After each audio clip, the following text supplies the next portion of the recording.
Portugal assumiu a presidência do Conselho da União Europeia durante o primeiro semestre de 2021.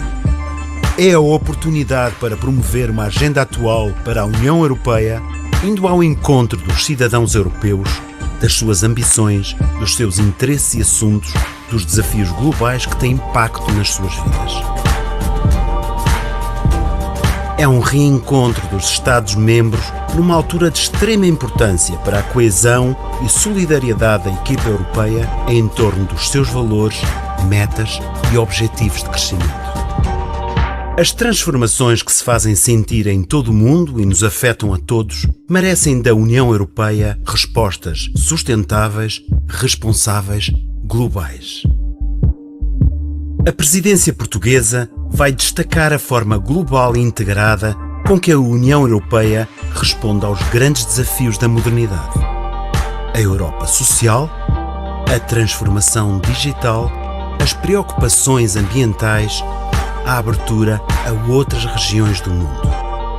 A resiliência da Europa assenta na solidez das suas respostas e modelos de desenvolvimento, que colocam os cidadãos no centro do projeto europeu e que contam com a coesão e solidariedade das suas comunidades para superar as adversidades, nunca deixando ninguém para trás. Portugal assume a presidência do Conselho da União Europeia com a naturalidade da sua liderança, no diálogo com outras regiões do globo e com os seus exemplos de boas práticas nas políticas de desenvolvimento, demonstrando a resiliência do modelo social europeu. Portugal vai projetar uma mensagem de solidariedade e de confiança no futuro, promovendo o país na Europa e no mundo, destacando a sustentabilidade ambiental e social, a globalização responsável, o acesso à tecnologia e à digitalização. A partir do Centro Cultural de Belém, centro operacional da Presidência, as atividades e reuniões vão alargar-se a outras cidades de Portugal e a palcos virtuais por streaming e videoconferência com outros Estados-membros. Uma presidência digital em que a tecnologia e a inovação aproximam a Europa e os cidadãos. Esta visão integrada afirma Portugal como protagonista global aberto ao mundo, que assume o seu papel condutor da União Europeia por ocasião da presidência. Presidência portuguesa do Conselho da União Europeia. Tempo de agir por uma recuperação justa, verde e digital.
The ocean is key for us.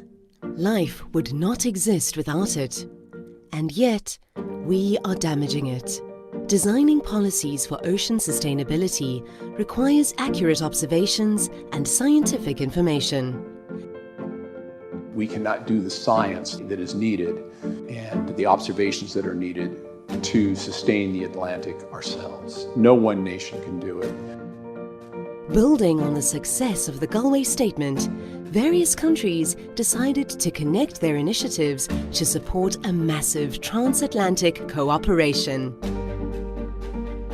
So in our dialogues with Brazil and South Africa, we saw an increasing desire for us to work together to mobilise the community in the South Atlantic and to build on what had happened in the North Atlantic. The Belém Statement, together with the agreements with Cabo Verde and Argentina, constituted the next step in creating the All-Atlantic Ocean Research Alliance, a group of countries from pole to pole, all with a common goal: enhancing marine research and innovation cooperation for the benefit of citizens. Our All-Atlantic Ocean Cooperation will ensure that research and innovation provide solutions to the communities faced with a changing Atlantic Ocean, leading to a more sustainable future. Co-responsibility, co-ownership and co-implementation will be the pillars for tackling key common areas of interest. Working together to share resources and to collect data will map unknown territories, align budgets and maximize the benefits for citizens. These things in the oceans are very expensive, and the instruments that we use for research. So I think that together we can be able to share the costs. But uniting countries is not enough. We are opening the initiative to society, including the public, to build the All-Atlantic Ocean Research community. The policies will only make a difference if the population itself understands why are you doing it. By collaborating with the youth to have ocean-engaged citizens from an early age, our alliance gives the next generation the tools to create a more sustainable Atlantic.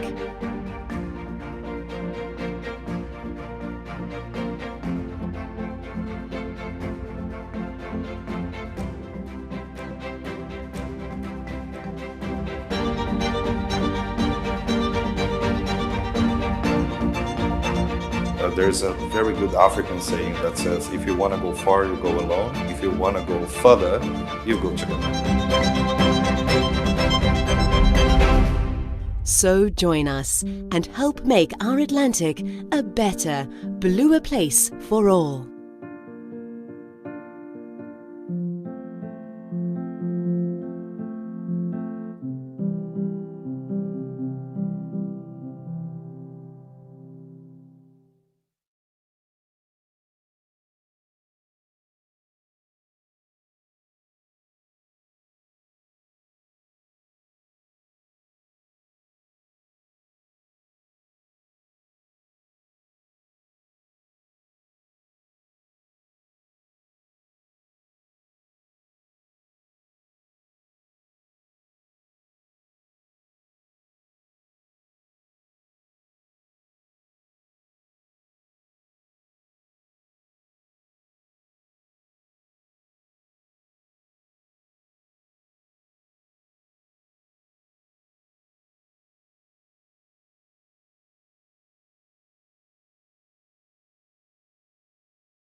Nothing is ever still.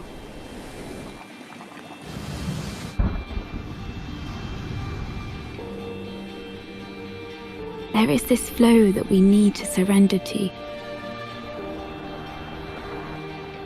We need to go with it. Because deep down we know, wherever the wind blows, life will continue to find its perfect route, its best and safer track. A new way of discovery, development and evolution. A time for profound consciousness and connection. A place for new adventures, more freedom and better living.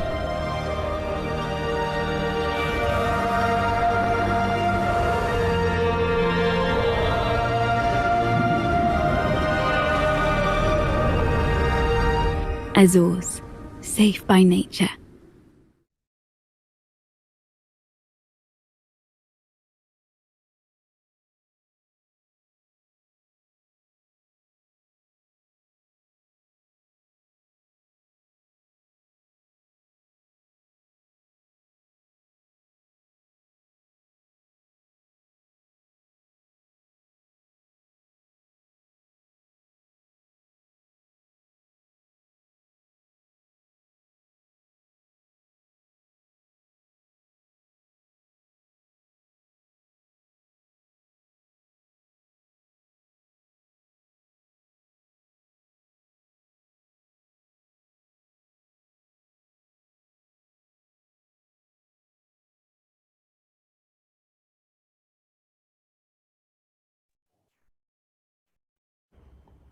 Ladies and gentlemen, welcome to All-Atlantic 2021.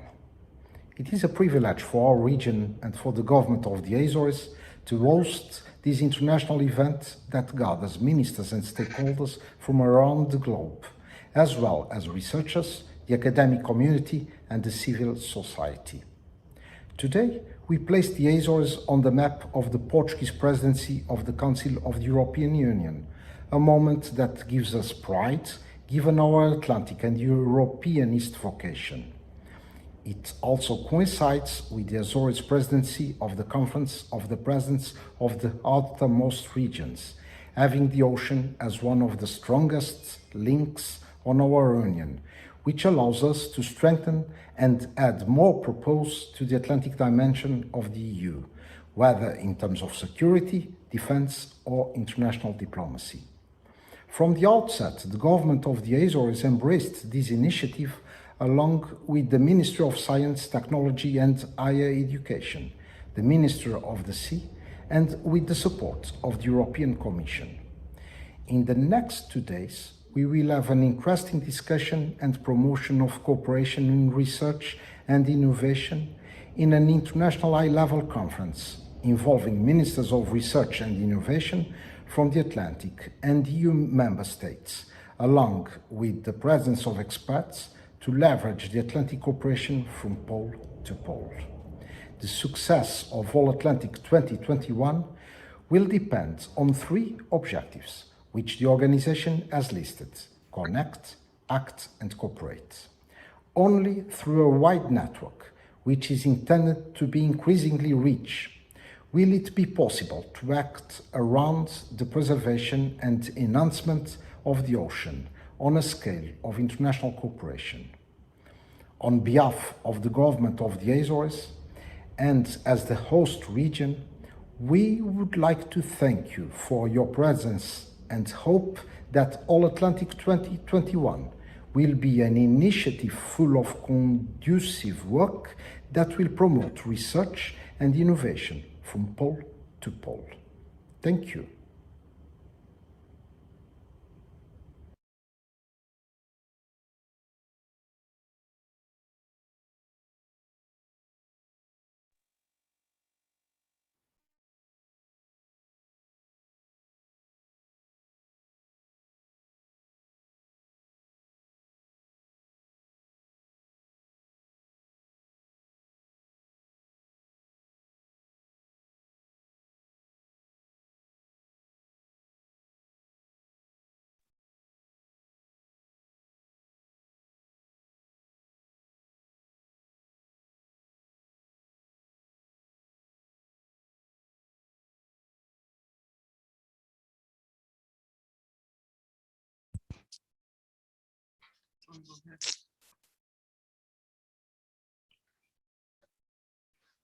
Can you hear me now?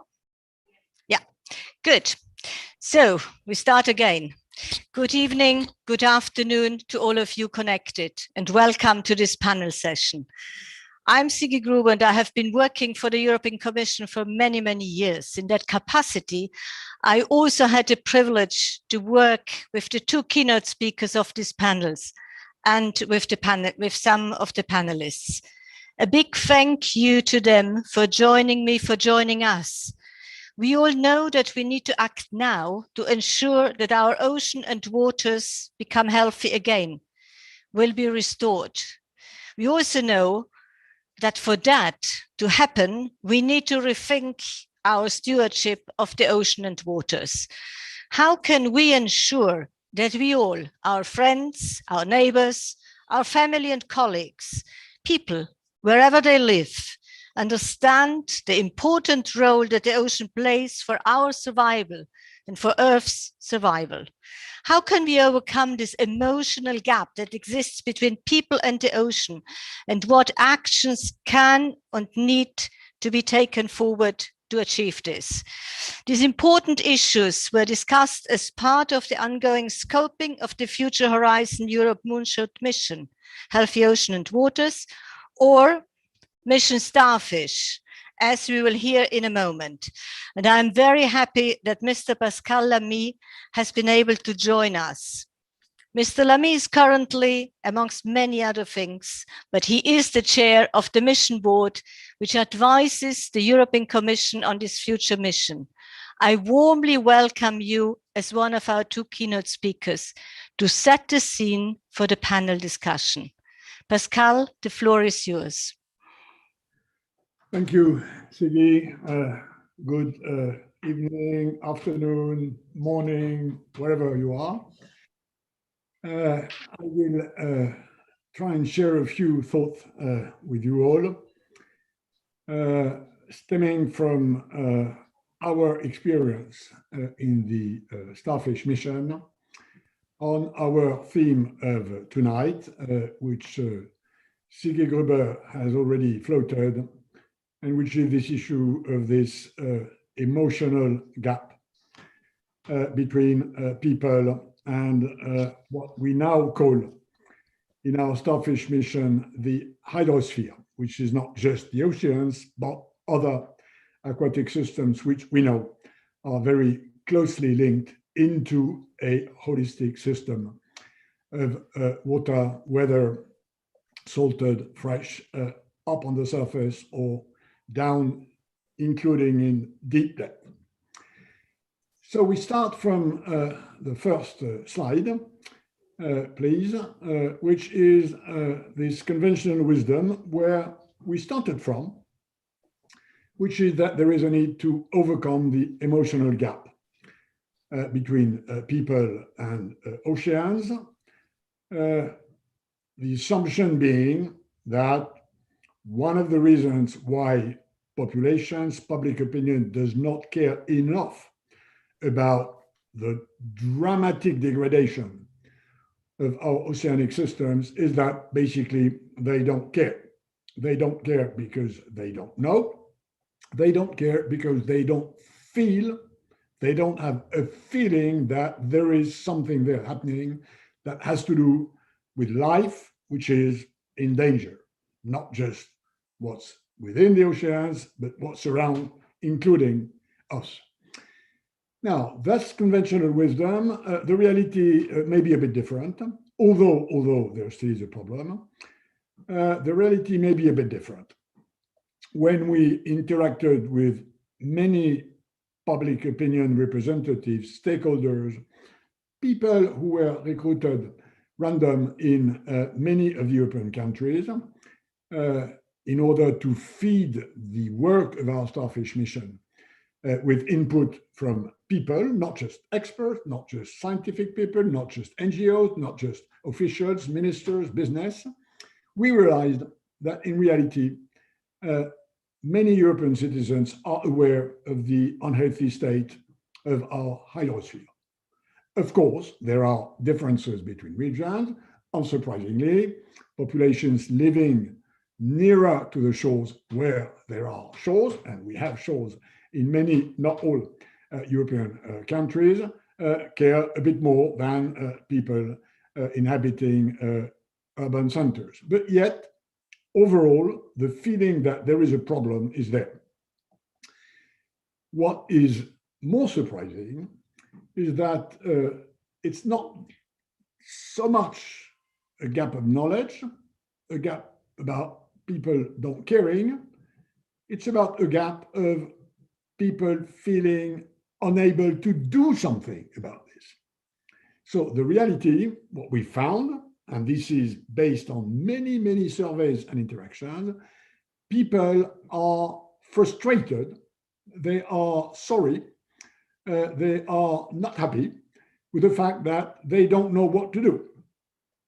And this led us to a number of orientations and conclusions of our report, which we identified as a necessity to support, encourage, empower citizens, given the sort of goodwill that we have detected and that does not match the traditional point of view where we started from, which is about this emotional deficit. So next slide, please. In order, nevertheless, to address this problem and to be able to connect people with what they can do in order to improve the state of oceans, in order to build on this sort of potential, this willingness, this goodwill that we have detected, we have proposed a series of measures. You find the sort of big categories of this on this slide. Pan-European blue education programs. There are already in some countries, notably Mediterranean countries, quite a lot of this happening, which is understandable because there's one place where our hydrosphere is more degraded than elsewhere in Europe, which is the Mediterranean basin. The creation of a European Blue Regeneration Voluntary Corps, and what you've been doing in All-Atlantic with your Atlantic ambassadors, your young ambassadors. And I had an occasion a few years ago to work with them and interact with them. And I must say, it was very impressive. This is the same idea, expanded at EU level. Of course, citizen science and public engagement.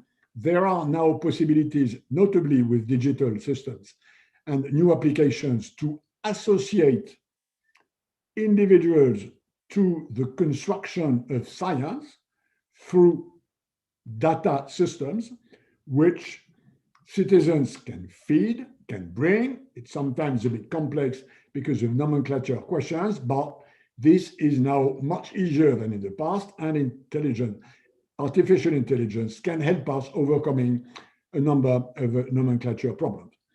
And finally, of course, fostering ocean and hydrosphere literacy. This has a lot to do with education programs.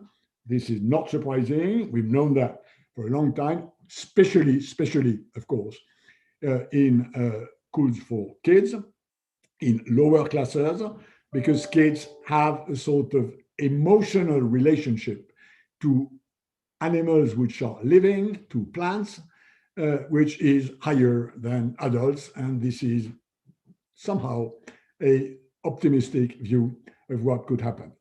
So that's our proposals. Let me finish in saying a few words, which I haven't done yet, because I wanted to jump directly into the topic which we have to discuss tonight. Let me now say just a few words about these missions. Next slide, please. Missions are a new venture, which the new European Research and Innovation Program, running from 21 to 27, the one that succeeded the previous one, we are testing a new formula, whereas a large part of European research funding is done bottom up. You come with a good idea, and then you may get money from the European system, which of course has very severe selection criteria. This is the other way around. The idea is to formulate an ambition, something which we need is a real challenge where Europe needs to get its act together in order to solve this problem. 5 of them have been retained: cancer, clean cities, climate change adaptation, soils regeneration, and ocean, rivers, and waters regeneration. We called it, and I'll come back to that in 1 second, Starfish. These missions are to be boosted by a specific allocation of research and innovation funding, and each mission is structured with a rather simple governance, a board of stakeholders, a larger surrounding the board assembly of a larger group of stakeholders, and the secretariat is provided by the European Commission. Final word on the rest of the mission starboard, and this is the last slide, about this Starfish, which we decided to call Starfish because at the end of our hearings, at the end of our work, at the end of our research, at the end of our consultations with a very large part of public opinion in member states, we thought that we had to get 5 different things done, but that these 5 different things have to be done together, like the 5 legs of a starfish, which is in a way a star and something which we like, which we try to reach, but a living something which, as we know, is in danger in many places. 3 of these legs are about operational targets for 2030, which we hope the Commission will accept and decide for itself: zero pollution, regenerating marine and freshwater ecosystems, and decarbonizing our ocean, seas, and waters. And by the way, the Council of Ministers in the European Union just decided on a piece on the blue economy, which in a large extent mirrors what we have proposed on decarbonizing our ocean, seas, and waters on the blue economy. We may not be there yet totally aligned with the Commission on zero pollution, but we are still working very hard to convince them. So these are the 3 operational targets. 2 of them are more instrumental. One is the necessity to reform our governance, and the other one is precisely to fill the knowledge and emotional gap with the sort of proposals which we have tabled, and which we hope very much will be accepted by the European Commission when it has to decide on whether or not it launches the missions with the necessary level of ambition. Rendezvous to check that probably mid-July. In the meantime, there is still time to push, including on our theme tonight. Thanks for your attention. Thank you very much, Pascal. I'm sure that you have inspired a lot of the panelists and also of all our participants. Our second keynote speaker is someone who many of you well know, a key player for the EU Atlantic strategy, Mr. Bernhard Fries, Director for Maritime Policy and Blue Economy in the European Commission, in the Director General for Maritime Affairs and Fisheries. Bernhard, share with us what the Commission is already doing in this regard. The floor is yours for 10 minutes. Thank you. Thank you, Siggy, for your kind words. Hello, everybody. Great to be here. I will focus my presentation when it comes on some practical aspects. Being a practical person, I'd like to talk about what we are doing right now and what can be a basis for our aspirations for the future. If you could go to the first slide, please.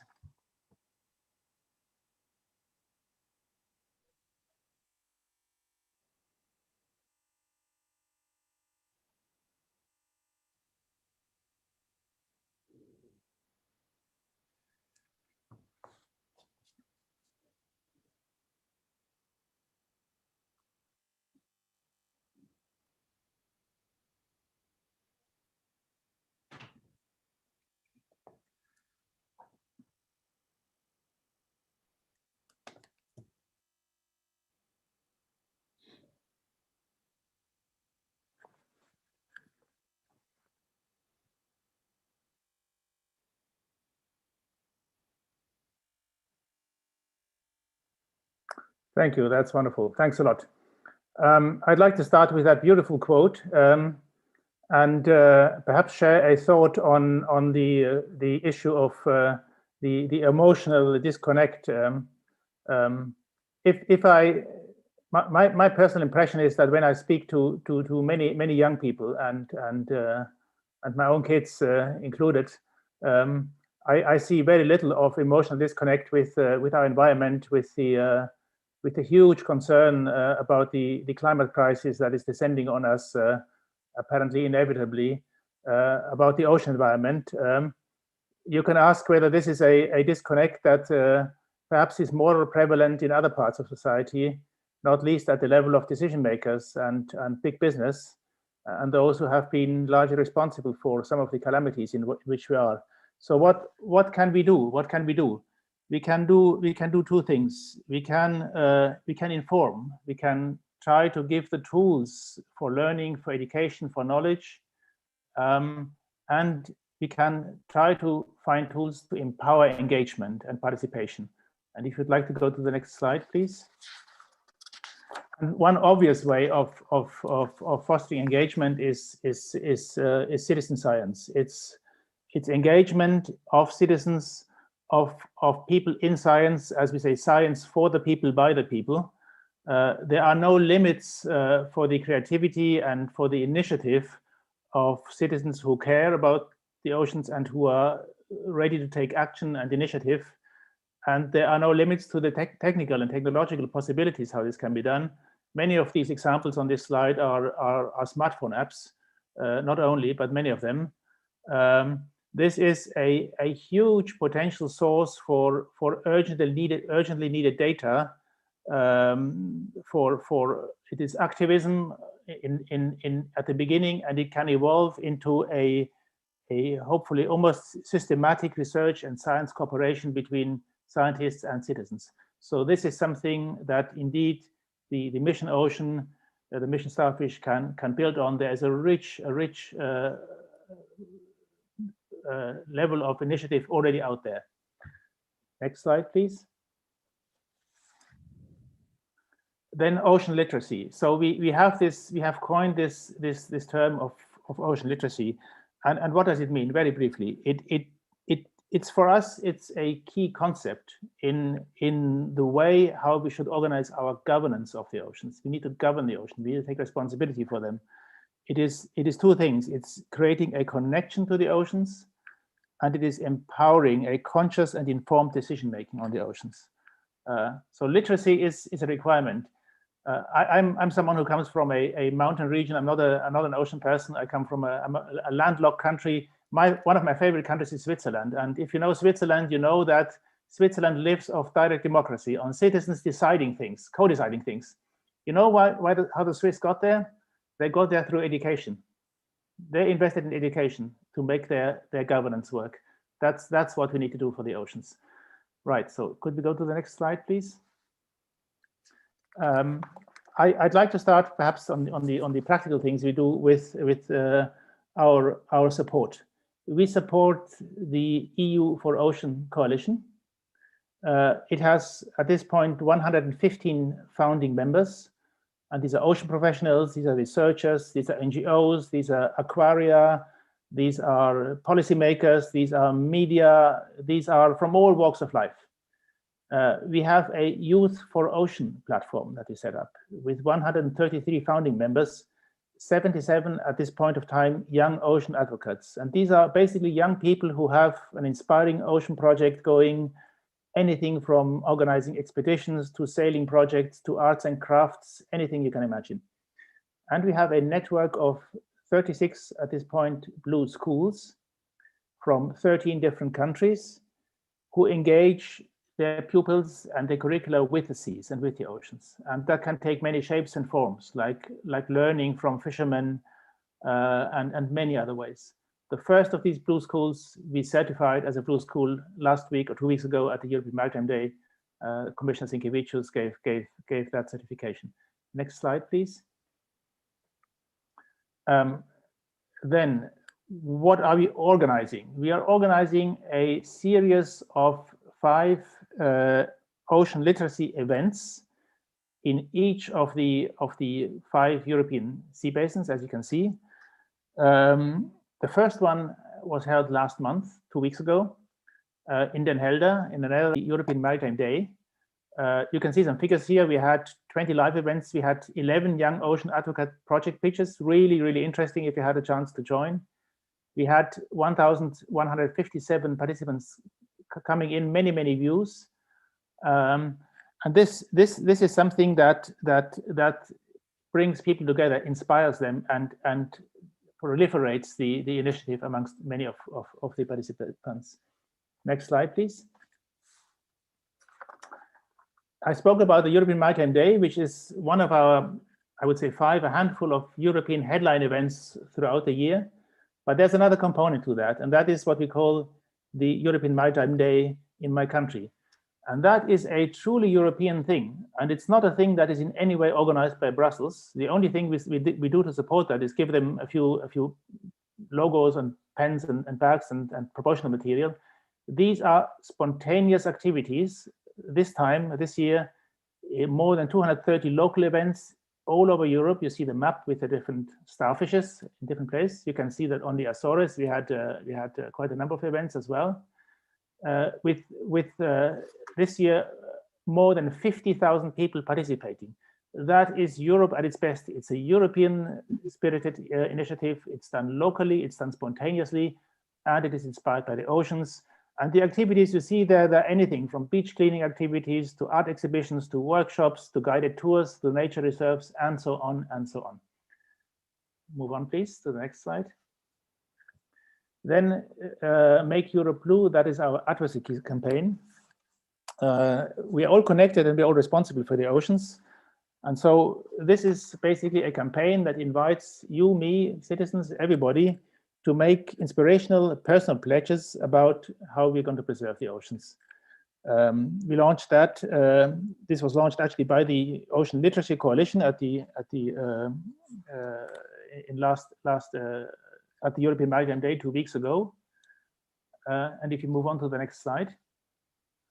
And a corollary to that, and a parallel initiative to that, is the initiative of our ambassadors, based and building on our European Atlas of the Seas. I'll speak about that in half a minute. This is an initiative that was spearheaded by the Commissioner Sinkevicius, the European Commissioner for the Environment and for the Oceans, with his own pledge, and as you can see, by quite a number of increasingly many prominent and high-level people. And if you move on to the next slide, please. And then last, but certainly not least, the European Atlas of the Seas. So we have a European marine data network that holds a huge amount of marine data gathered by, I would say, around 150 European marine institutes, research institutes, marine observation institutes, all over Europe and beyond the European Union, actually. And we have created the European Atlas of the Seas as the public face of that pool of data. So this is a tool for schools, for researchers, for professionals to use it and to create maps a la carte in drawing on the possibility of creating up to 300 map layers in this online tool on topics that cover everything that relates to the oceans: nature, tourism, security, energy, transports, new developments like sea level rise, fish consumptions, you name it. It is a tool that we believe can be wonderfully suited for using in curricula in schools. It can be used to build visual material for education, for training. And it is available in all 24 European languages, so it can really be deployed across the European Union. I will go to my next slide, and I think that will be very short because Monsieur Lamy spoke very inspirationally about the Mission Ocean. I'm not going to say much about that, except to say still that we hope that through that really, hopefully transformational initiative, and it should be transformational, we can build on some of these things. Some of the things, many of the things I have presented to you are new. they have to grow. They have to stop being fragmented. We need to join them together. With the mission ocean and working on one of the 5 legs of the Starfish, we will hopefully have the opportunity of tackling that challenge and to create really a level of engagement and empowerment for European citizens in joining not only the talk, but the walk, of taking action for the oceans that will be unprecedented. That is my hope. I think we have a huge opportunity here. I hope we can grasp it. We'll be able to grasp it, because this can be a game changer. It can be a game changer in terms of transforming the way we relate to the oceans, and we do something and give back something to the oceans. And our water system, the word hydrosphere, I think describes it very well on the whole. So with that, thank you for your attention. Thank you very much, Bernhard. And we will take this as your take-home message. And now let me turn to our virtual panel. I would like to welcome the panelists joining us from Brazil, Cape Verde, Canada, France, Ireland, South Africa, the United Kingdom, and the United States. We have approximately 1 hour.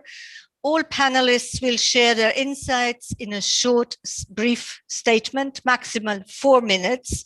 And then we will do a last round with some take-home messages.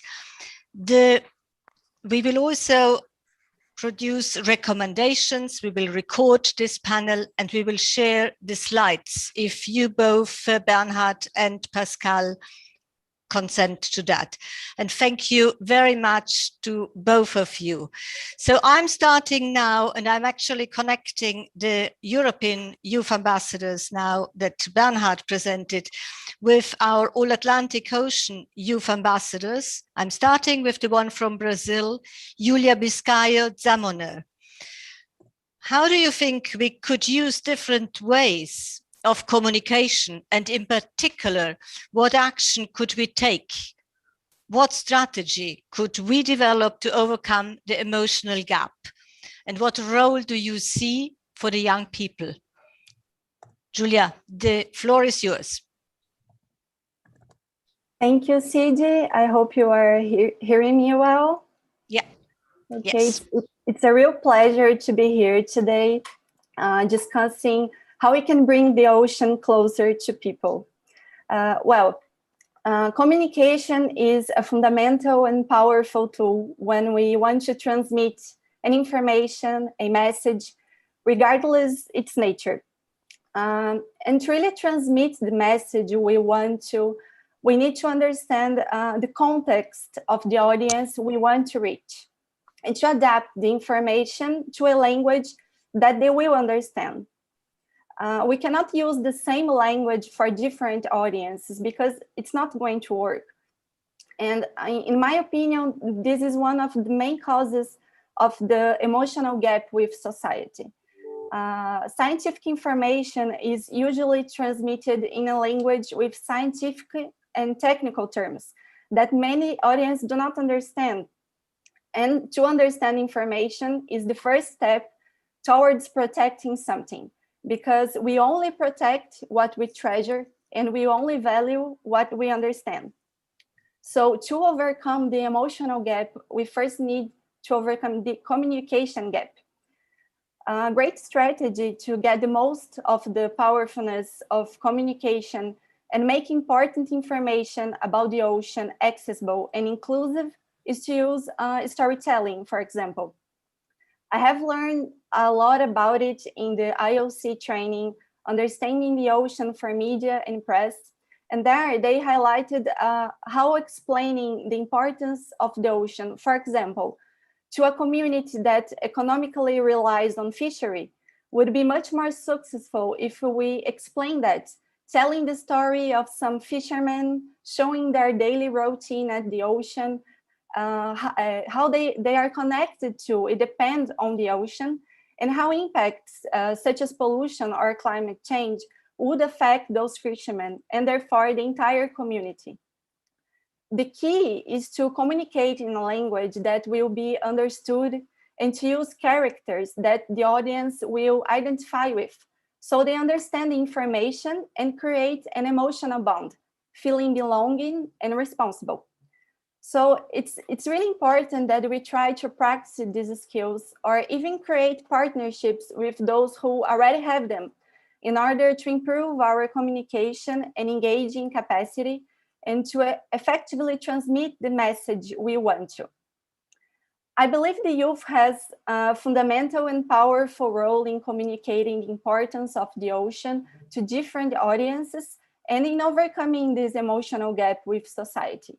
Young people have energy and a great capacity of adaptability to transit between and communicate with different groups, inspiring and motivating others with the causes they fight for. The All-Atlantic Ocean Youth Ambassadors are a great example of that. Youth from different parts of the world working together and getting the most of their knowledge and skills in order to really sensibilize and engage other people to value and protect the ocean. Thank you very much, Julia. And afterwards we come back to you. And now I move to Canada, to our next All-Atlantic Ocean Youth Ambassador, Julie Raymer. How can we work together, Julie? And what and who should be part of that work so as to overcome this emotional gap and rethink the stewardship? What can we create and how can we create an environment where young people feel valued for this work? Share our thoughts, please.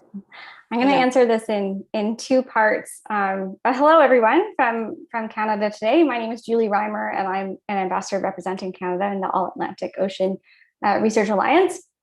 I want to build on some of the comments that Julia made about working together with people who already have those skills when it comes to maybe communicating science or telling stories and overcoming that emotional gap that we're talking about today.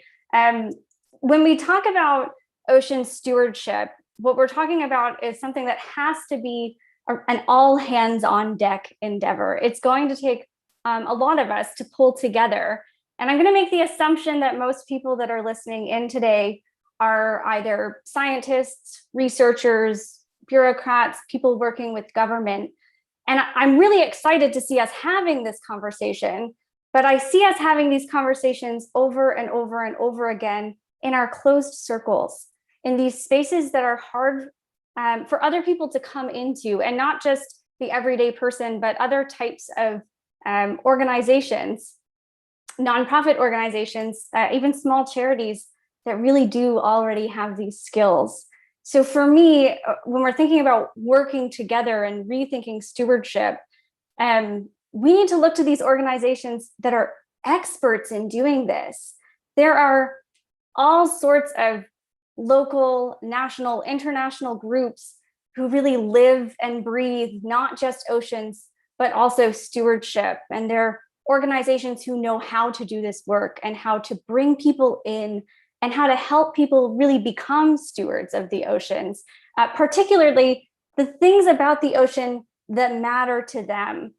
And that brings me to a sort of second point, and it's that this word stewardship, it means really, really different things to different people. And if we're going to pull together, have that all hands on deck approach, we need to be thinking about what stewardship means to me and what it means to you. What does it mean to Indigenous people? What does it mean to fishers?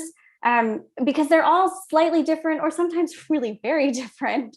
And that's another space where I think if we look to, for example, ocean advocacy organizations, they have the skills to bring people in and to help people identify their own niche in what it means to be a steward to them. And that can help overcome this emotional gap.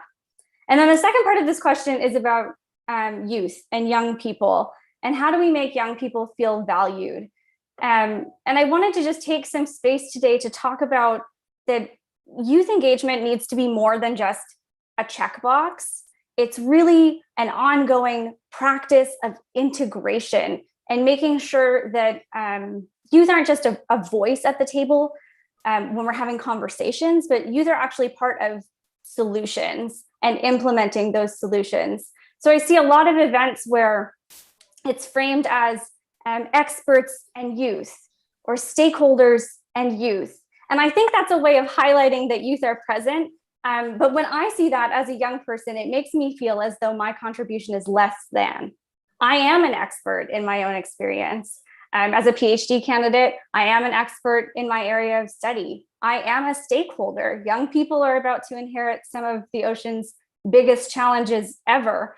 And like I said, we really need to be a part of the solutions and bringing those solutions to life beyond just the conversations when we invite youth to the table. Thank you, CG. Thank you, Julie. I think we got a message, so we will take it on board. And now I move down all the way to South Africa, to Thando Mazomba. She's our All-Atlantic Ocean Youth Ambassador from that part of the world. The floor is yours. Does stewardship look the same for everyone? I'm sure, Thando, you can really share your thoughts about that. And what are some of the ways that you think we should rethink our stewardship of ocean and waters? Thank you, Sigi, and hello everybody from South Africa today. Sigi, just to touch on that question, I would like to start with saying that we're not all the same, and it's a beautiful thing that we're not all the same. We come from different backgrounds, and we are certainly going towards an array of different futures. Therefore, my basic answer to this question is that our stewardship could never look the same. And Judy touched on this, and not just touched on it, she expanded on it very beautifully. And one reason to consider why our stewardship can't look the same is that we come from different, cultures and religions and sexualities, non-conforming genders, races, ages, income brackets, even professions. And another reason why we have to consider why our stewardship could never look the same is based on scale. We ask this question of how much work needs to be done by those who are contributing the most to the deterioration of our ocean health versus how much work needs to be done by those who are less resourced and have had less capacity to actually do harm to the oceans. Everybody has a role to play, yes, but I'd like to emphasize that there needs to be appropriately weighted responsibility. And Bernard Fries really spoke to this in the context of that emotional disconnect, where we see that our youth doesn't have as much emotional disconnect, but rather it may lie in, really big industry leaders or maybe policymakers or those who are responsible for some of the calamities we're facing today.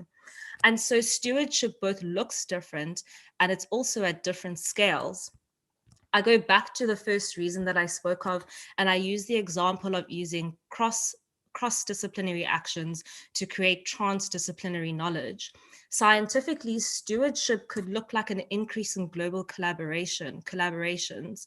Should we want to understand our oceans and its inhabitants better, especially in the pressured time frame of climate change and biodiversity loss, we need to slow down on recreating the wheel regionally when we can harness so much more momentum when we collaborate globally.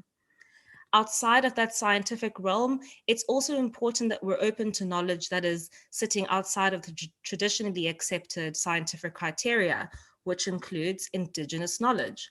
One of the best practices we can learn from all kinds of Indigenous communities is living harmoniously with our environment, even in a world where we're trying to build a resilient economy.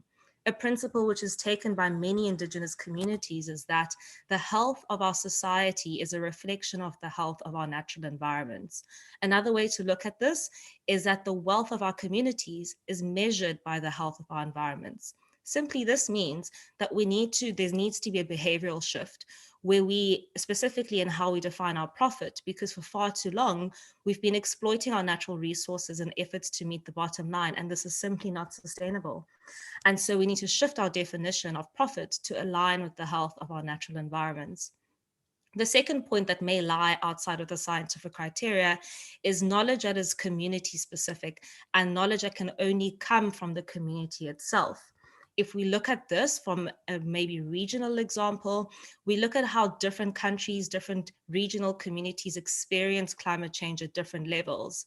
So when we gather to create global, really cool global campaigns and initiatives, small island states, developing countries, and those who may not have as many resources to contribute, be it financial resource, academic infrastructure, just normal infrastructure, they need to be included because they most certainly have the knowledge of their oceans, they have knowledge of their coasts, and they have knowledge of their communities. So this is a powerful way to look at stewardship from a different lens. And President Wavell Ramkalawan, the president of Seychelles, actually spoke to this in the Berlin kickoff we had a couple of days back. So many people have valuable contributions to achieving healthy oceans. However, they may not necessarily feel like that there is space for them to make these contributions. And so should we want to overcome the emotional gap in the decade, it's one of the important things to do is to make these spaces, but to also utilize these spaces. And this is the difference between diversity and inclusion. And so by doing this, there is a wonderful opportunity to derive a vast array of stewardship. And I think that the UN Ocean Decade is a great opportunity to address this change in thinking. I've spent a lot of time now describing how different we all are, how different we all exist with the ocean. Part of my commitment and action is to voice these differences, because in acknowledging and accepting these differences, we have power to utilize them in a way that will build healthy and inclusive oceans. Part of this acknowledgement means admissions to past indiscretions and inequalities, so people feel recognized and they feel like they have a seat at the table. This empowers people to step forward because their voices will not only be heard, but they will be used to co-create healthy oceans for all. The saying goes, modern leadership is partnership, and this is what makes space for robust and encompassing solutions. Thank you. Thank you very much, Tando. And I pass on now the floor, because we are in a hurry, unfortunately, to Kelsey Archer Barnhill, our All-Atlantic Ocean Youth Ambassador from the United Kingdom. And why, Kelsey, do you feel a sense of stewardship over the ocean? Thank you so much for that introduction and wonderful question, Siggy. I was lucky enough to grow up in a coastal town called Cardiff by the Sea in California. My childhood involved going tide pooling with my mom and tandem surfing with my dad. And in primary school, we learned about kelp forests and sang songs about the ocean during field trips to beachside cliffs. So the ocean has always been closely intertwined in my life. And when something is such a part of your life, you feel a connection to it. And with this, a clear sense of stewardship and a hope to protect it comes along. Now, despite my accent, I'm here today as the All-Atlantic Ocean Youth Ambassador for the United Kingdom. The United Kingdom is an island nation, and yet 1 in 5 children have never set foot on a British beach. And almost half of all children from urban homes have never swam in the sea. So how can we expect our youth to grow up and be ocean stewards if they have never even been to the ocean? Well, I strongly believe the government should prioritize ocean literacy through committing to fund coastal field trips as an essential part of UK curriculums. We do not need to wait for the government to act. The UK public want to be informed about the beauty of the ocean. BBC documentaries such as Blue Planet and Anything Else Sir David Attenborough narrates capture the heart of the nation. As scientists, we like to use facts, figures, and data to make a point. But here's a fact for you. Humans are more impacted by stories than statistics. Documentaries and other forms of storytelling are a way for the public to connect to the ocean. Public opinion forming through storytelling is a great way to engage the public and can lead to placing pressure on politicians to act, such as how the public's response to Blue Planet 2 drove a UK-wide ban on single-use plastics. These films introduce the general public, and especially the youth, to the magic of the ocean, and along with it, a sense of stewardship. So what can we do while waiting for the next Blue Planet to be released? We can go ahead and we can spread this awareness ourselves. As youth ambassadors, we are given a platform to share with others why they should connect with and care about the ocean. And we may not have access to the BBC film equipment, but most of us have cell phones where we can create our own stories. And the youth are already doing this. If you look at Twitter, Instagram, and TikTok, the youth want to share their experiences. So if we all share stories about why we are inspired by the ocean, the youth will listen and become more conscious of the environment around us.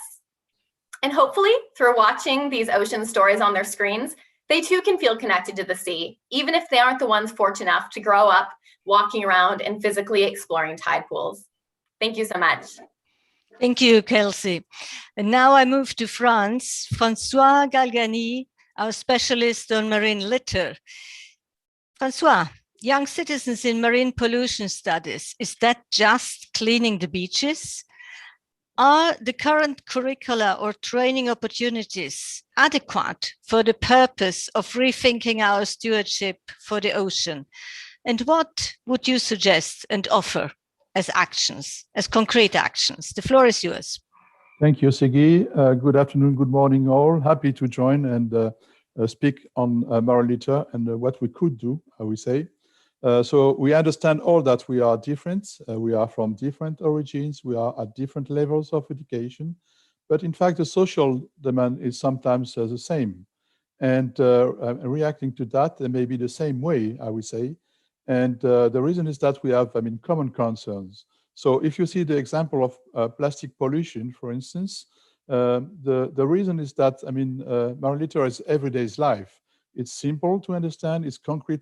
We know that concrete actions are possible, and this is the public interest first. And so it's quite important. We have these surveys done within the mission and indicating it was a real concern for the general public. And I'm sure that is quite important. So we can say that there is an emotional gap there to fill, and not so much has been done. It's a real issue, I would say, marine litter, but it's a chance also to involve the citizen through education and so on.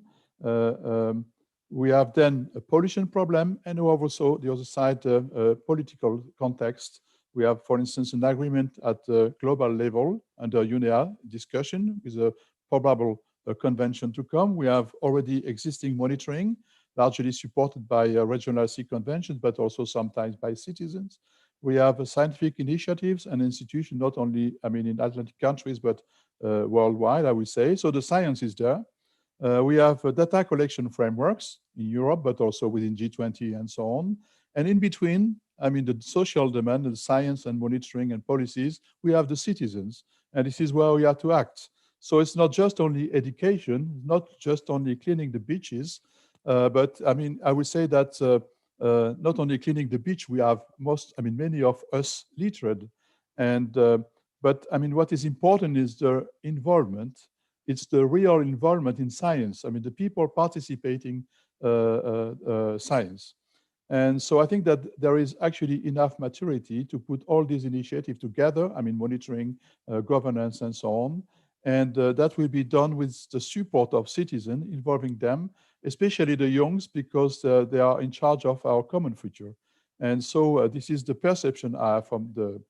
So I think that the support from Starfish is quite important in terms of involvement and citizen. That's my feeling. And I will be personally in the future interested to involve the scientific community in any approach involving citizens in science. And myself also promoting any initiative in the island where I'm living.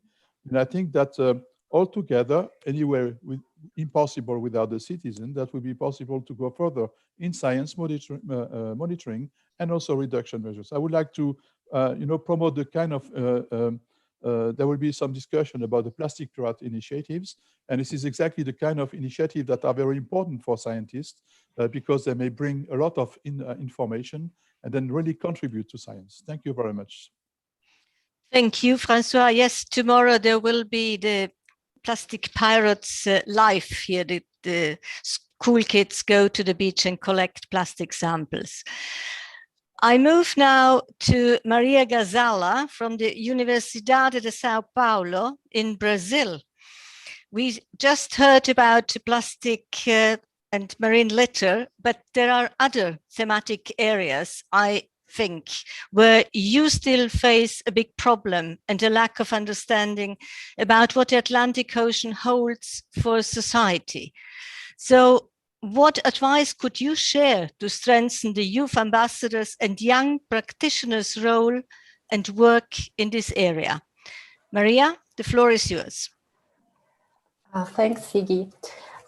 First of all, I'd like to thank the Portuguese delegation team for this extremely nice invitation. And so thank you all for this wonderful event. And greetings to my very inspiring virtual or screen colleagues here. And to answer to your question, Siggy, I'll try to do what I can from my own notion.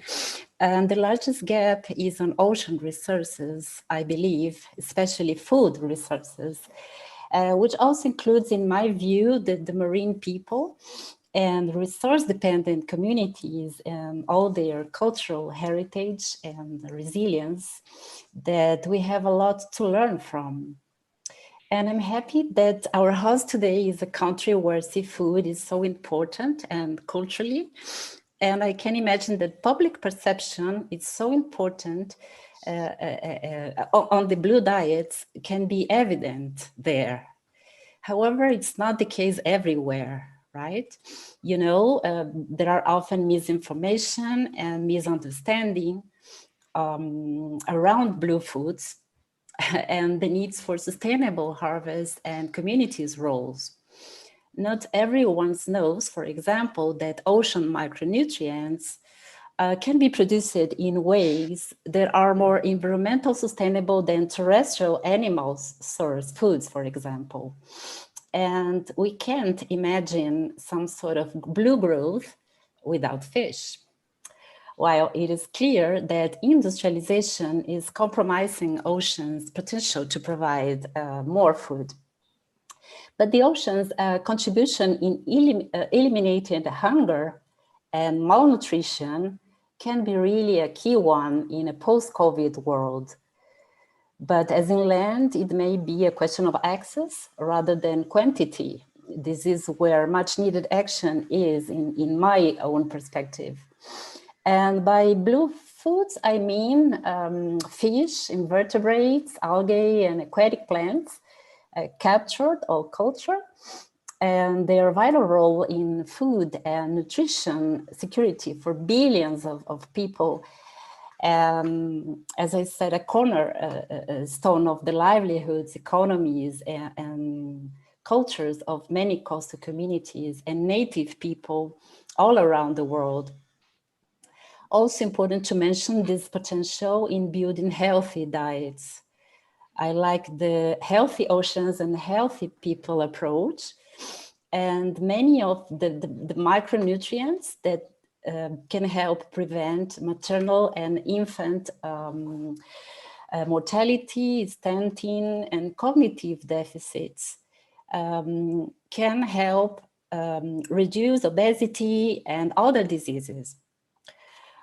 In many parts of the Atlantic, blue foods are some more accessible than other animal source foods. And I think that there are large emotional gaps to engage citizens in this importance of it. People often get confusing messages, some of them coming from social media and lobbies and propaganda from other sectors. And of course, often because the lack of data. And this is why science is so important. I'm not sure if citizens have clear that in order to capitalize on the potential of the blue foods, wild capture fisheries need to be managed. And this includes significant investment in science, right? So by climate change and COVID are challenging everything, we can no longer waste time or money, while no one can be left behind. So actions needed are becoming more clear. Consumer perception is a very important role, and novel solutions are needed. We need guides to consumers and data for them. People can be selective on the way they the fish they eat, right? And also in terms of rapid spread of fake news, one way of stewardship is also increasing and building deep capacity in this scientific area to avoid misinformation. So we need broader views, albatross view rather than snail views, and we need scientific evidences. Young people need better training in scientific skills in this area, exactly to avoid fake news spreads, right? In short, scientific education is so important, and how this is communicated can have implications in the reactions from a broader public that determines their choices. Thank you. Thank you, Maria. I have taken some notes as well. Thanks a lot. And I move now to the United States of America. Greg Strang from the University of California, Berkeley, will tell us what has been the impact of the COVID-19 pandemic on our collective sense of connection to nature and the ocean, and what can we do as we emerge from this pandemic to reconnect to nature and the ocean. Greg, the floor is yours. Thanks so much, Siggy, and hello from California. The pandemic, as in many areas, has uncovered and made worse many pre-existing challenges and inequities that we face in the United States and I presume worldwide. And this is true also for our connection to nature and for our emotional gap that exists between humans and the ocean.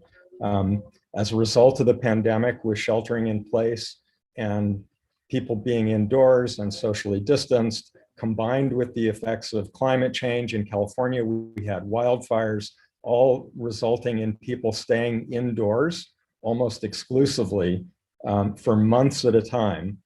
And these impacts of sheltering in place and not having access to healthy, safe outdoor spaces had a much greater impact on people of color and low-income communities in the United States.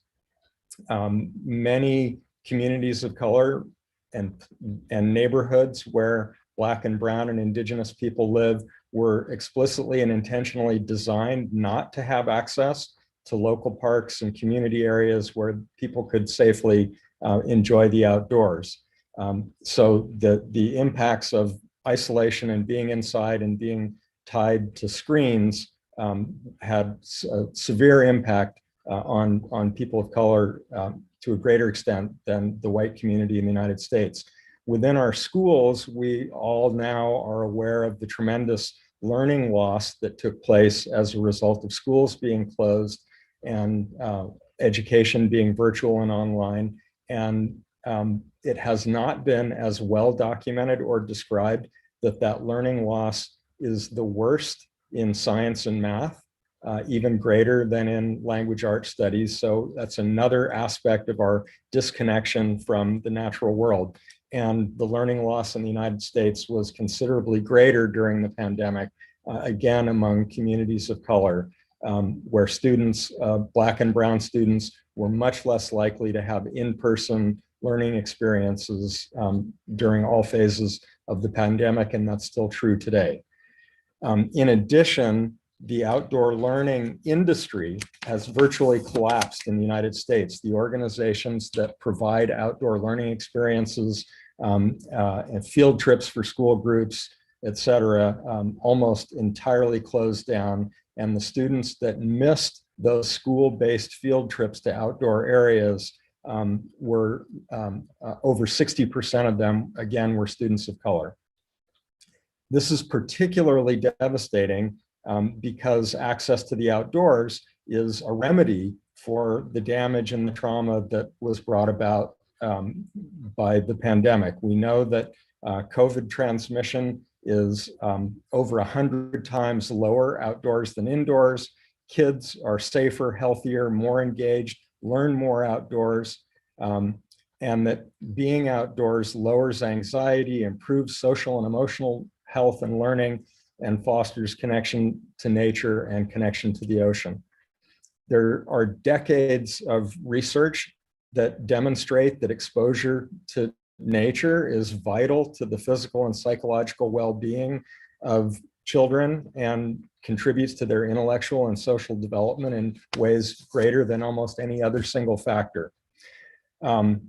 So my thoughts and recommendations about remedying these situations are to add outdoor learning opportunities within the mainstream school system and ensure that being outdoors is part of the regular curriculum on schoolyards, outside of classrooms, in neighborhoods and local parks, on field trips, and in residential outdoor learning situations, and that we promote the design of these experiences by including people of color who have been alienated and denied opportunities to be outdoors. They should be directly involved in the design of experiences for their communities, and we refer to a framework called Design at the Margins. So those are my thoughts. Thank you. Thank you very much, Craig. And we will get back to this and also capture your suggestions. I'm moving now to the Fisheries and Oceans Canada, to Gabriel Nurlung Nayuk.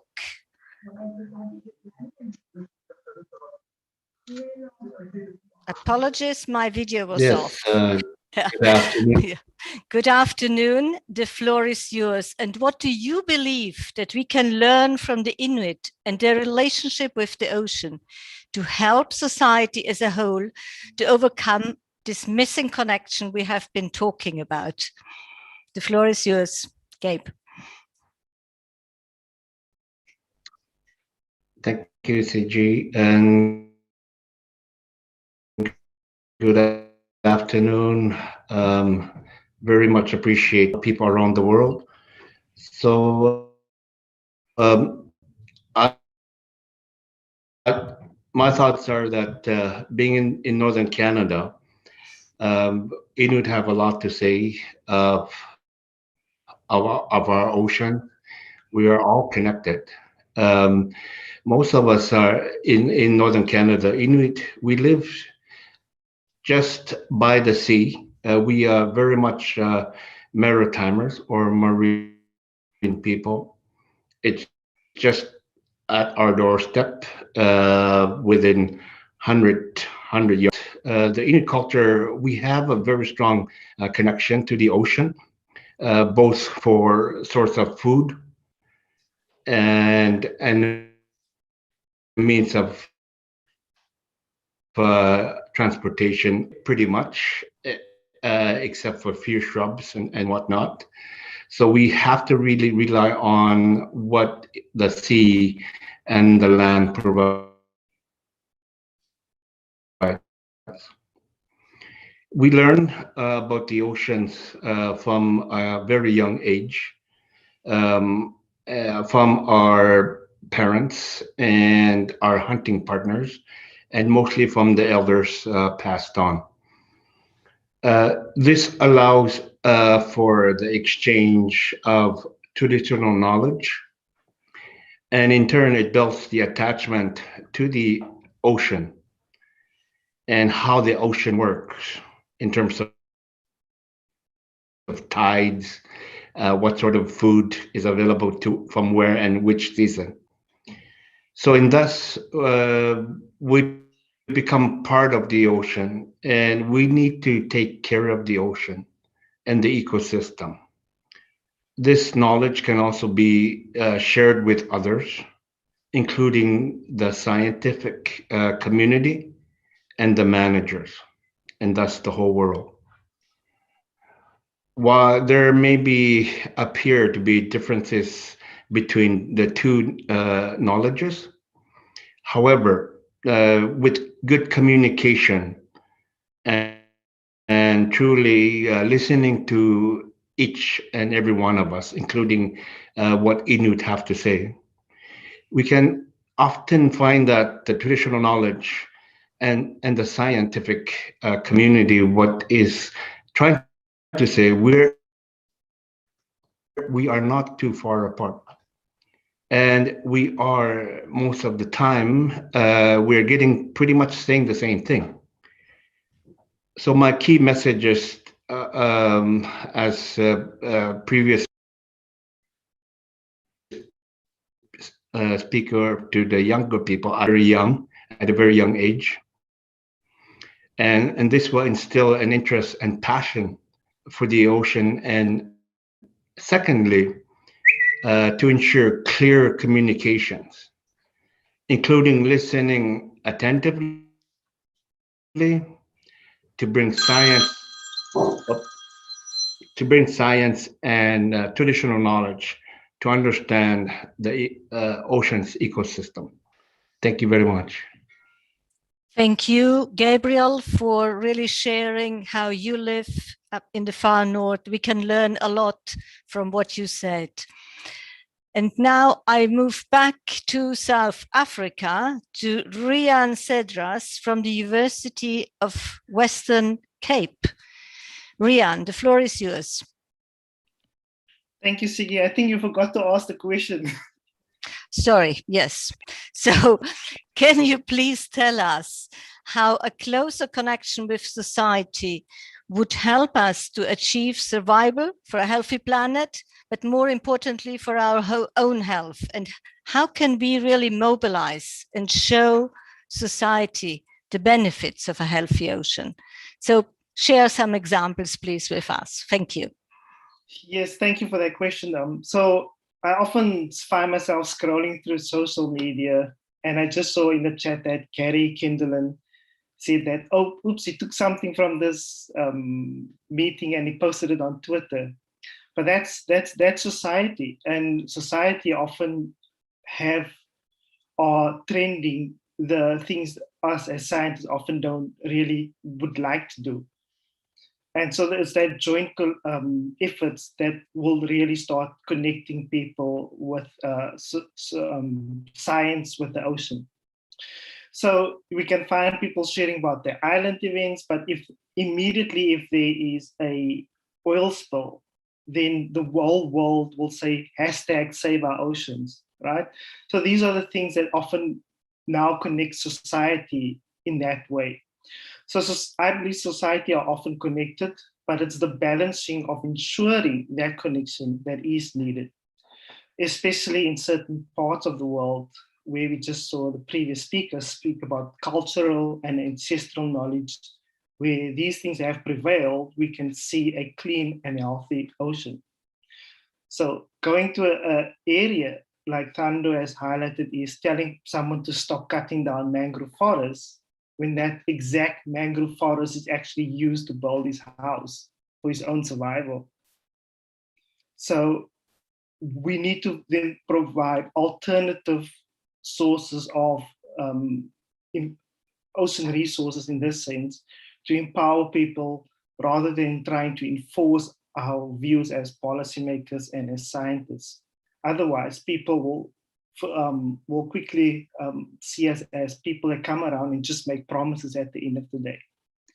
So in general, scientists are not well connected with society, I would say, because it's the scientists that knows many of the challenges the world faces, but yet I think we are poor in terms of making a better connection with society when we want to project our views as scientists towards society.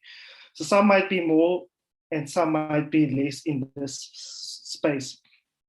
So the importance in this is that scientists need to openly discuss more the benefits of a healthy ocean to promote scientific evidence and so increase the visibility of our ocean. So youth voices is often precious, but in society they really count. But how much of it is translated back to scientists and policymakers? So the ocean holds such immense promises of adventures, explorer, and cultural heritage. Yet for many years, a clean and healthy ocean resources is not well understood by the public, because if you ask the public, what is a clean ocean and what is a healthy ocean? They're going to say a clean ocean doesn't have any plastic. But what does it mean in science? They're going to tell you, oh, it's going to be the quality of the water. So is a clean ocean and a healthy ocean then expensive? And how much effort do we make as stakeholders to emphasize that our own survival is to have a clean and healthy ocean? So what does it mean to society that all we show are the best holiday destinations, clear crystal blue waters, but ignoring the knowledge gap in society? I think that starts with stakeholders and understanding the concepts of the ocean. So society is always ready to learn, but how many of us really spend time in doing so? But we often feel it's safer not to rather publish our work and to work from home and speak to our immediate peers about the health and the wealth of the ocean. So we really need to start ensuring that preparing the world, especially when we have accelerating accessing the blue economy, then we want to make our ocean and water resources more accessible to landlocked regions. So this dialogue needs to start within our own homes, and then we can start having a more open discussion about our oceans. So connecting people starts with correct liaison, as well as to facilitate a relationship with society. And I think once we have started to understand the correct liaison with individuals, we can then start moving in a direction where we can see a healthy planet for our own well-being. But it will be commitment and political will from government to have a balanced economy and for social responsible citizens. So having that political will is, of course, important. And we saw the recipe of success is connecting the youth to further develop our ocean sciences and our understanding of the ocean, as well as the waters. This will ensure that we'll prepare a continent for so many ocean expeditions and a world where everybody sees the ocean as one resource and not just this part of the world focus more on that and another part of the world focus more on this aspect of the ocean. So there is no alternative ocean, just the one ocean we have. Thank you. Yes, well said. Thank you. I move now to Nuno Vieira from the Ocean Science Center of Mindelo in Capo Verde, and hope, Nuno, that you managed to come straight out of the exam to join our panel. I hope also the exam went well. Nuno, are you there?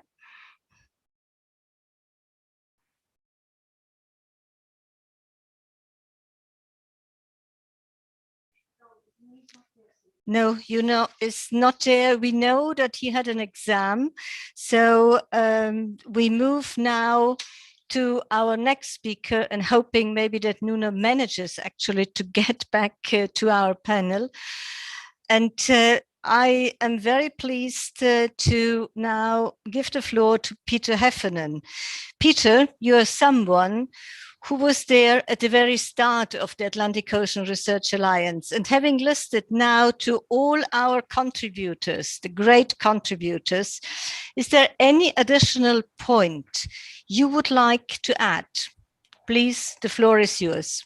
Thank you, Siggy. And just to say what a privilege it has been to listen very attentively to the voices of all our contributors. And if I can especially call out our youth ambassadors, because as many of them has said, creating this space and nurturing this space for this intergenerational dialogue and mentoring, I think is so, so valuable. It is proving itself to be a huge asset to big initiatives. And when I say and talk about intergenerational mentoring, I mean it in a two-way direction. I mean those of us who are in decision-making positions or positions of influence can be inspired, motivated, and given a new energy through the ideas, the urgency, and the sheer goodwill and ideas from our youth ambassadors. So a big shout out there. As I listened both from Pascal and Bernhard, and they both talked in the context of the European mission about the blue core, if you like, a citizen's core. And I think extending it out as an Atlantean, and I'm sitting talking to you this evening on the shores of the western island of Europe on the Atlantic Ocean. I feel very connected in a real sense to everybody contributing to the panel and in our audience. And there is a great sense of momentum building. We have the Decade of the Ocean launched this week in Berlin, and a huge global initiative. We have this growing community, which you, Siggy, were so involved in building in the Atlantic. Now hosted a meeting in the Azores. We have everybody coast to coast, pole to pole. And I think there's just a swell, an ocean swell of momentum. And I think one of the ideas we can take, there's nothing more powerful than an ocean swell. It will go coast to coast, it will go pole to pole. And if we can build a framework to harness the energy of such an ocean swell around stewardship, perhaps we can take the Blue Core idea in Europe and have an idea of a Solidarity Ocean Stewardship Core for the whole Atlantic. And I just want to reiterate what a privilege it has been to be involved in the Atlantic community, but more recently, led by Pascal on the mission board. And I really want to have a big call out to Bernhard, to John Bell, to you, Ziggy, and the team in the commission who have been so dedicated, professional, and really engaged on the mission. It's a moonshot. It's a huge, huge sense of engagement and vision, but I'm so encouraged with the energy and momentum from both Bernhard and Pascal, because nothing great comes easy, and we are about something great and something which can be shared not only at an Atlantean level, but at a global level. And it is truly one ocean. Thank you. Thank you, Peter. Thank you really for your nice words and also for thanking us all. But I think we are here all together. It's as you rightly said, it's a two-way. It's a two-way from policymakers to everyone. And let's all together seize the opportunity to build this Atlantic, global or local communities really for the momentum. So now I would like to do a last tour de table with one take-home message from every panelist. So shall I start in the same order as we had it, or shall we go the other way around? Maybe I just start with Julia. We have 10 minutes left, so please be short, as you always are. Julia? Okay. So I think my take-home message to wrap up this fabulous event is that we need to improve scientific and traditional knowledge communication by promoting partnerships between universities, research institutions, communities, and the media, and also training scientists and youth to develop skills for engaging diverse audiences. Thank you. Thank you. Julie? I won't belabor the point. I think a step forward is to really build those lasting relationships and partnerships with the organizations and the people who already have the skills to overcome that emotional gap, and to support communities and local people in being ocean stewards in whatever way that means to them. And I also want to shout out Peter's really great idea of two-way mentorship. I think that's super powerful. Absolutely, and we will take this forward. Thando. Thank you. My take-home message is actually a call to myself to use my privilege that I have to listen and learn from those who don't have much agency, and really just build on what Rian has spoken about increasing science communication in a way that's tangible to those who sit outside the scientific world. And you know, we want to go far, as Peter has said, we want to go really far. And to end with a well-known African proverb is that if you want to go fast, you go alone, but if you want to go far, you go together. So thank you. Thank you. Kelsey. I think that people want to be educated, people want to be informed, and through storytelling, we can introduce people to the magic of the ocean, especially the ones who don't see the direct impacts of the ocean in their daily lives. So by sharing our personal ocean stories, especially to the youth and the next generation, that will be a great way to personally connect with and inspire new ocean stakeholders. Thank you, Kelsey. Francois? Yes, thank you, Siggy. I think that the culture of science is from the beginning. I mean, it's like learning a new language. You know, if you start when you are 3 years old, then it's in you. It's your, I mean, unconscious vision of the science. And so this is where we have to put our efforts. I mean, starting from the beginning, very early with the young. And I mean, it cannot be without the young. Thank you. Thank you. Maria?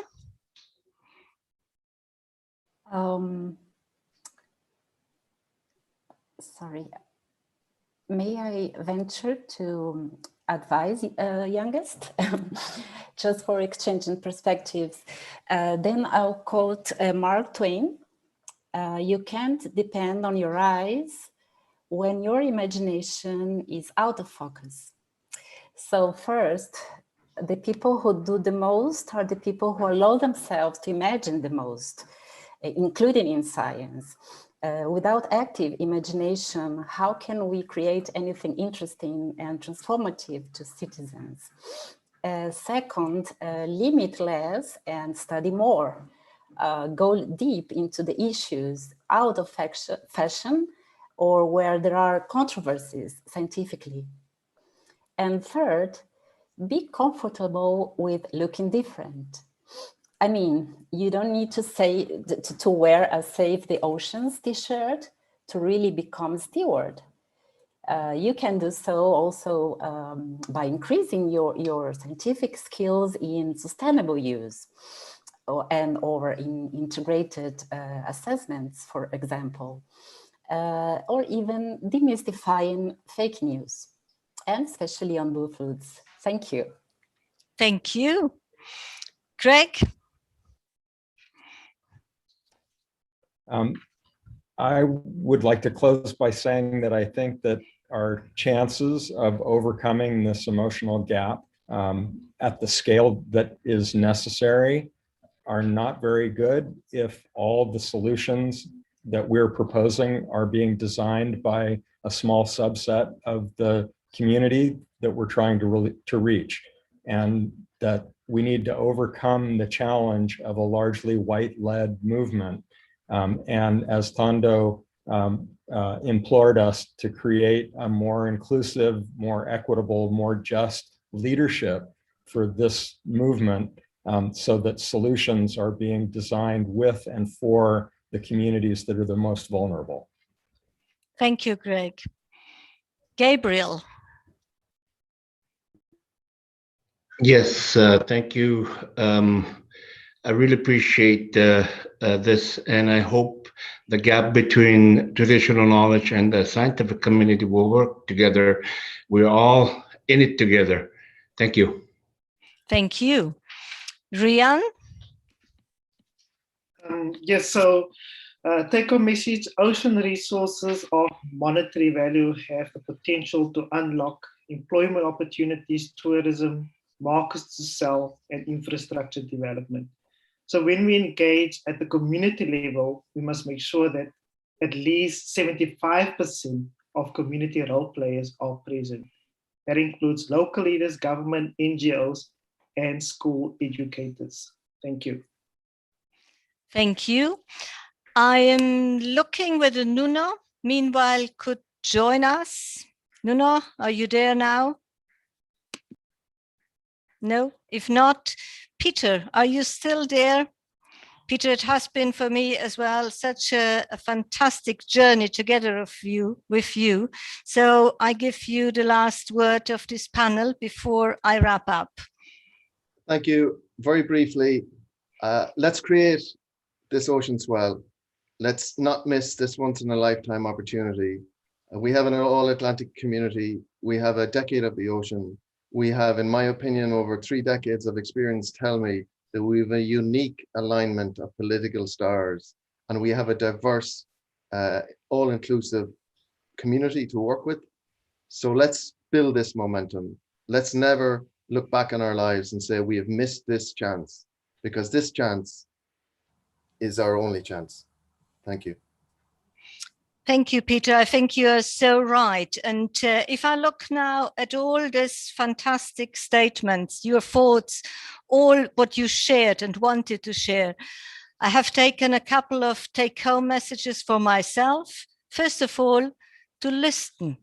And I listened very carefully. I took notes. I'm not going to read them out because I think we're all very tired, but we will provide, so we wanted to work on a roadmap for future action, for the next really big steps, for the next 10 years to make our vision reality and to move, as John Bell very often tells us, from aspiration to implementation.